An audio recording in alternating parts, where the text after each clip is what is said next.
Hello. I thought I'd do a blog. Um, I don't know. I'm going to try and do at least one a month, but this will be the second one for September, I think, actually. Um, because, well, people do like to look at them or listen to them, so it's just a matter of whether I have something to say. But there's so much going on in the world that I'm almost at a loss about what to talk about. Um, and also, I don't want to be sounding too pessimistic all the time because everything that's going on seems to be like a total headache, you know. Um, so, yes, okay, let's talk about stuff. Check the microphone. Oh, okay. Um, the Queen, the British Queen, has finally died. Okay. And we are no longer in the Second Elizabethan Age. It's literally the end of an era. We are now, as one wit had it on Twitter, entering the age of the charlatans. Because King Charles is the king now, right? And that made me think, is this age really so different from past ages?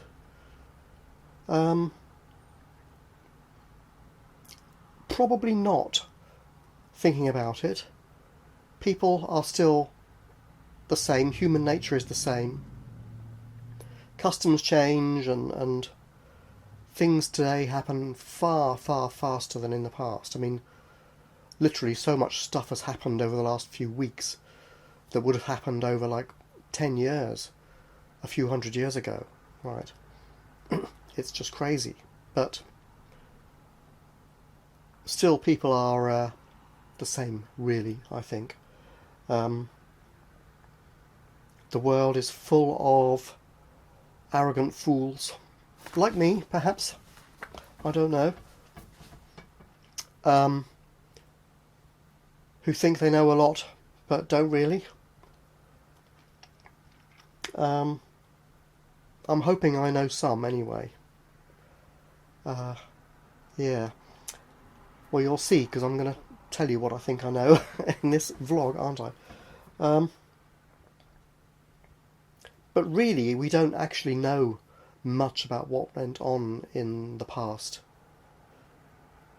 We only know about the past based on, essentially, written records, and if you go further back, rocks and stones and stuff like that. And if you go back to the Stone Age, arrowheads and stuff, we don't know anything much really about how life was.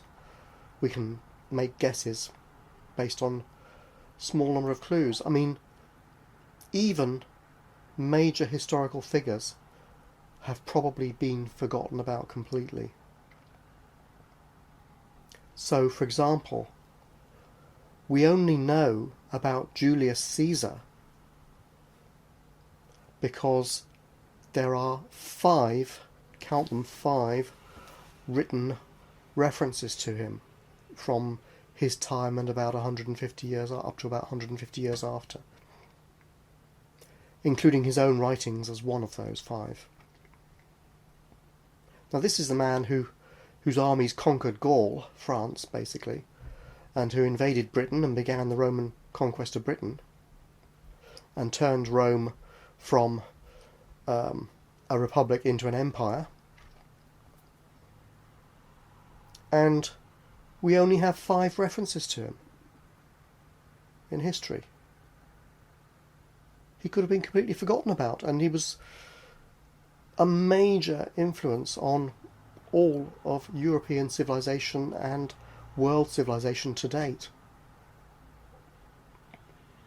Interestingly, there are, I think, 42 references to Jesus Christ, although only 10 of those are from what you could say are skeptics or enemies of his religion, non-Christians, if you like. But even that's twice as many as Julius Caesar.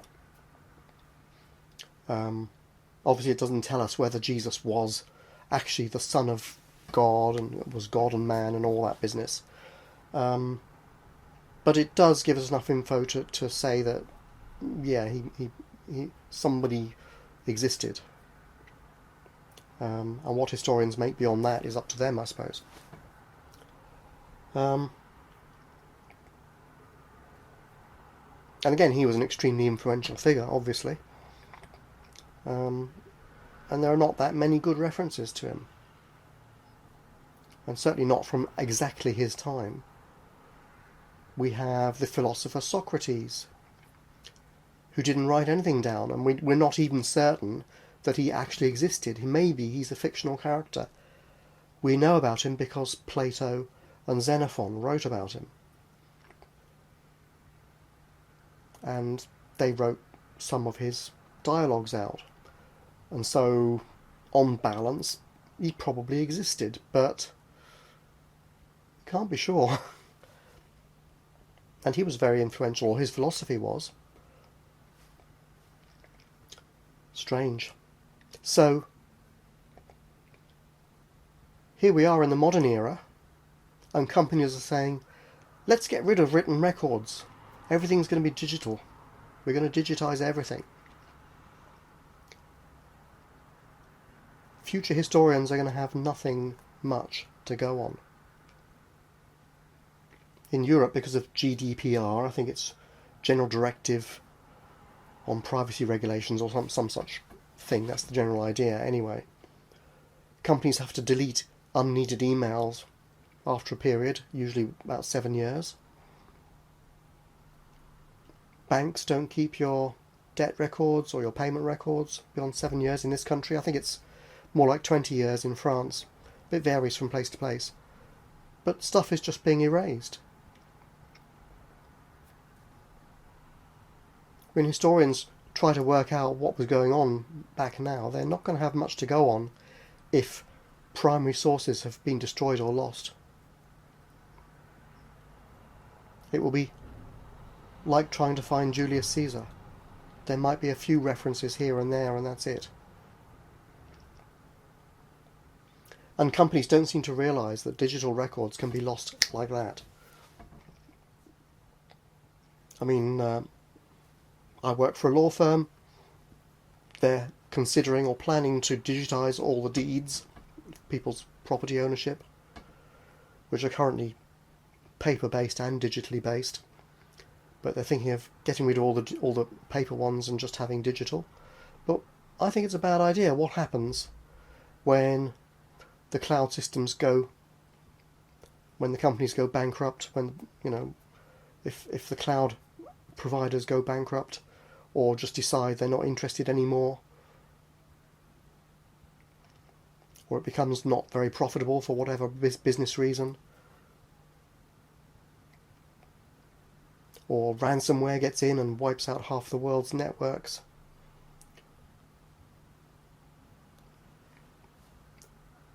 It will all go. And people will have no proof of ownership for property, among other things. Lots of case law might disappear as well, and so on, and so on. Paper records take up space, but it's not so difficult to stick them in a cave. We can stick nuclear waste in a cave.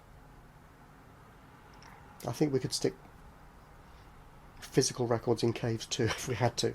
It might be better than just destroying them, to be honest. But there you go. People are short-sighted, and that's the way of the world.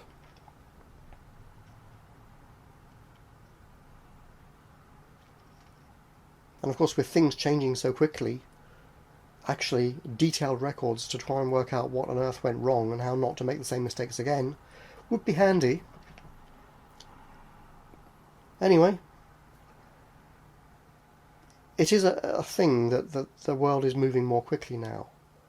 This is something that Alvin Toffler referred to in the 70s as future shock. He wrote a book about it.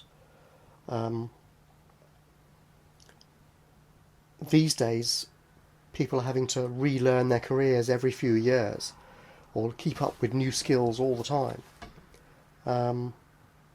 There gets a point where that becomes too difficult for people, and I suppose that will be like a hard limit on the rate of change.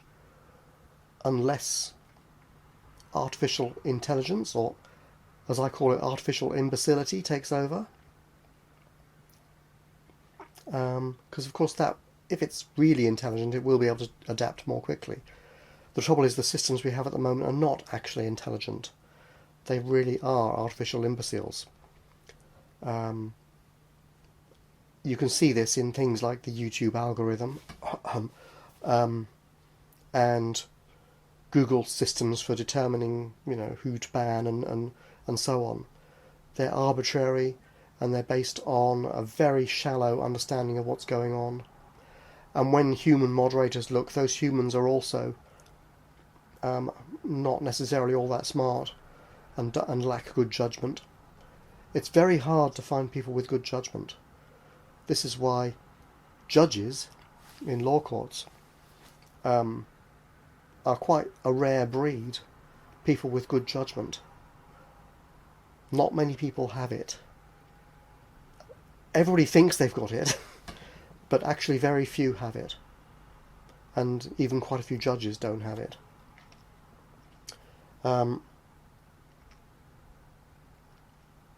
So human civilization muddles through by surviving a succession of bad decisions, really.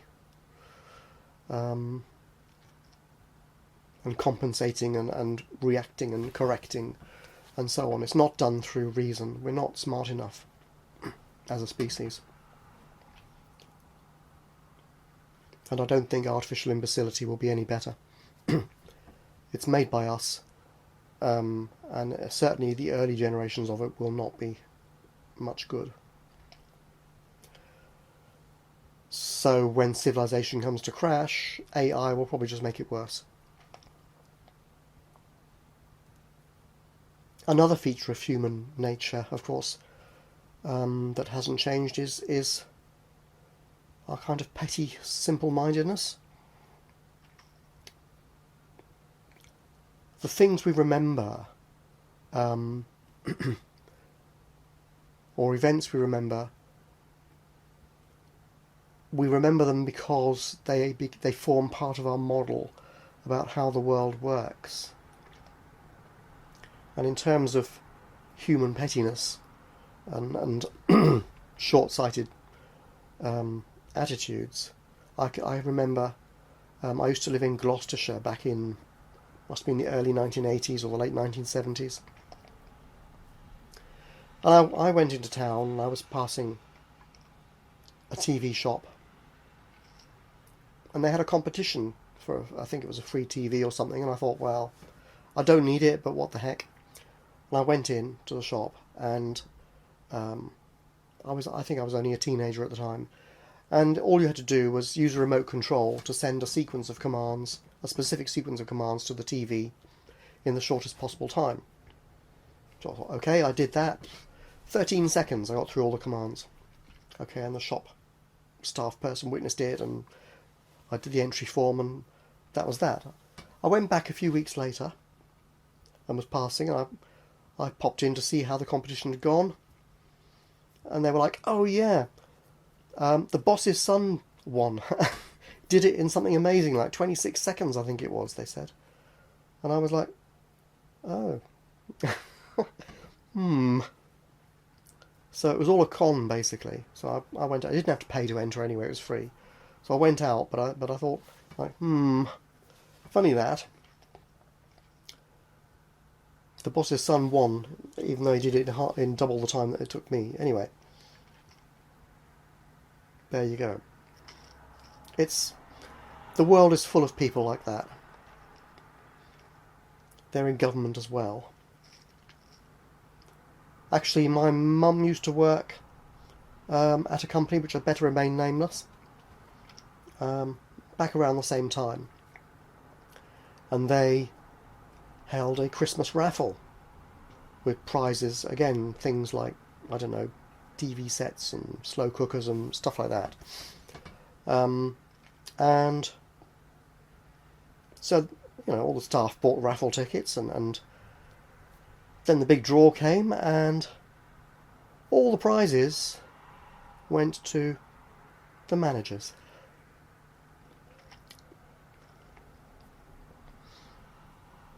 Weird that, isn't it? What a coincidence. Obviously the next year nobody bought the raffle tickets. Can't be fooled like that more than once, right? But the stupidity of it is incredible to me. Like, how not to motivate your staff. How to make them want to leave. It's like, it's just, I suppose there are companies all over the place with management like this. It's petty, small-minded people who are selfish and can't take their nose out of the trough, basically. Thankfully, as Oscar Wilde put it, we're all lying in the gutter, but some of us are looking at the stars. I don't think enough of us are looking at the stars to really improve things, though. But there you go. Now, talking about incompetence, I can't really do a vlog these days without mentioning the economy. I'll try not to be too negative and pessimistic about it. But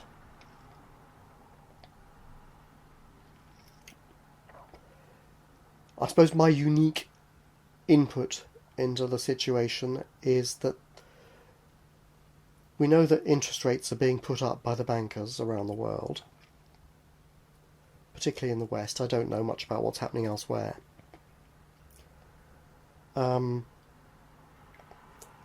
The key point is that they are raising interest rates during a slump.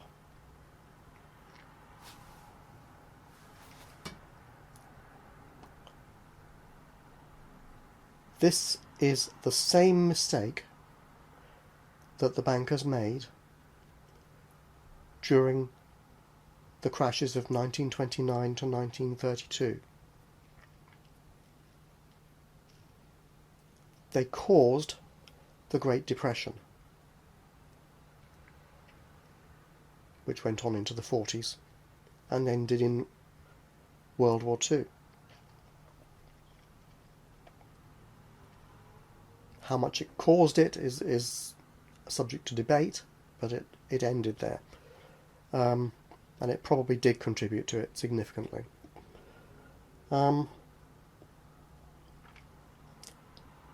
What they're doing wrong, in my view, there is no consensus about what the right way to run an economy is, which is why, inevitably, every now and then they drop the ball and it all goes horribly wrong.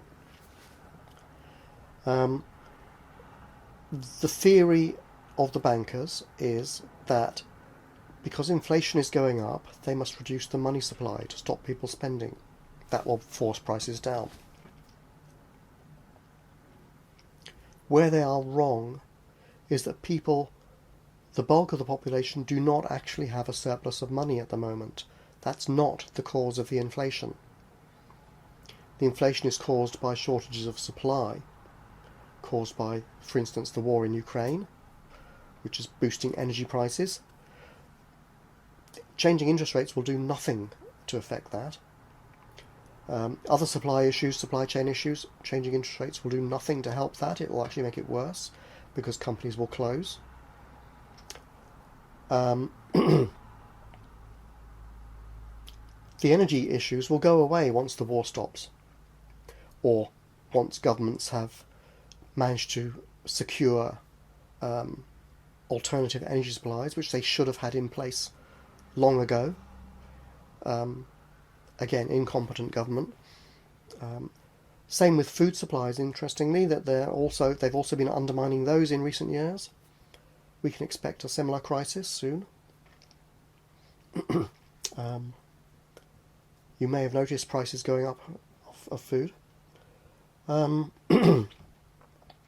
So we will get, with interest rate rises, we will get, obviously, energy prices are up, and the government in this country is trying to help, albeit they're not really helping a lot, but they're paying lip service to help anyway. but they're not helping with the mortgage rates. People's mortgages are going up much more than the energy prices. Remember that interest rates a couple of years ago were 0.1%, and now they're going up to 4% soon. So that's an increase on an average mortgage of about £7,000 a year in this country. Call it $8,000 or $9,000 in the US. Then people have got like another couple of thousand on their fuel bills. There's food prices, and of course a lot of landlords have bought to let, so they have mortgages, so their mortgage rates are going to go up, and they will have to put the rents up to cover them. So even renters will not be immune. Now I say it's the same mistake as they were making in the 1929 to 32. They had inflation issues there, but again, it wasn't the real problem. I've got this book, Into the Upwave. I did have by Robert Beckman. It's an old book from the 70s, or the 80s, I think. And he his big book was called The Downwave. I used to have that. This was first edition 1988. I don't know where the Downwave book went, but he covers it a bit in the beginning of this book. What we are seeing looks to me like the Kondratieff cycle in economics, which a lot of economists say doesn't exist, right? So let me show you the model, the graph here. I don't know if it'll show up very well on the camera, but there you go. There it is. Oh, can I get it to show properly? I don't know. There you go. See that graph? Okay. So it starts off low at the beginning. At the end of a slump, say that was like the late 1930s, early 1940s, and the economy starts to recover, and you get a couple of minor recessions, then it goes way up to a big boom. Boom times happen, and there at the peak of the 1980s, you get some sort of a crash, and it should slide down and then not really recover properly, and eventually it all goes horribly wrong and you get another crash and a slump. This curve is essentially talking about commodity prices overall, but stock markets tend to mirror it, roughly speaking. Now,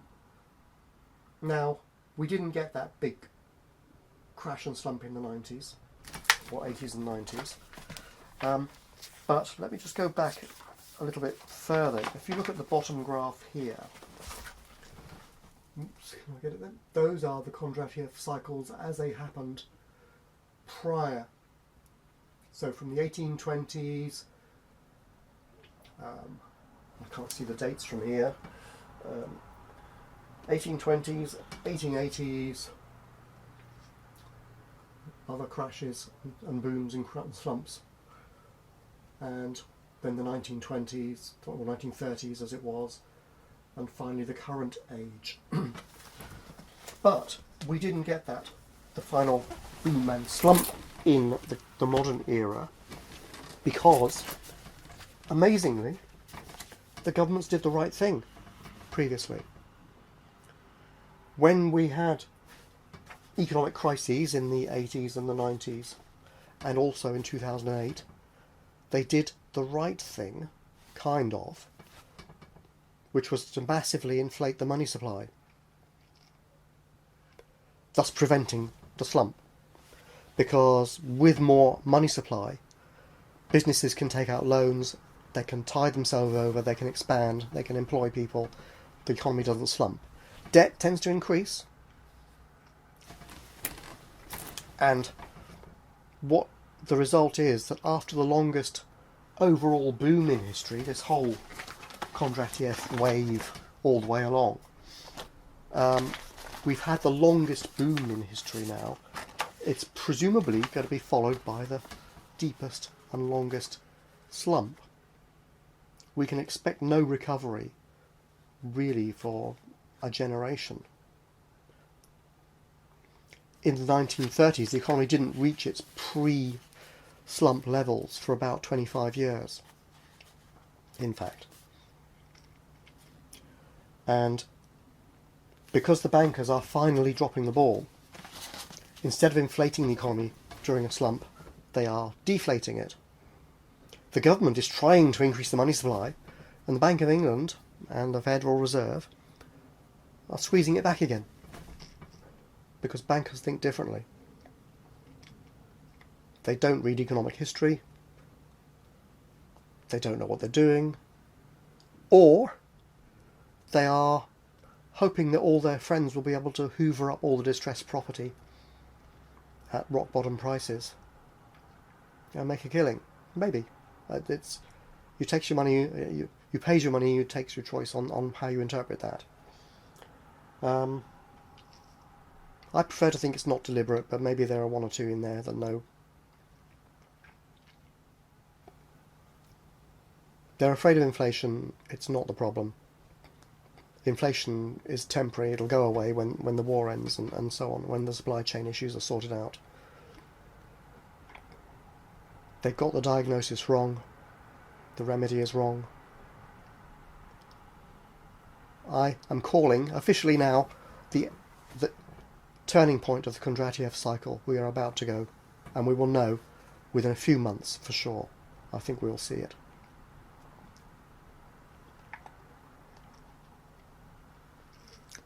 What do you think? Am I right? Am I wrong? What can you do? I don't know.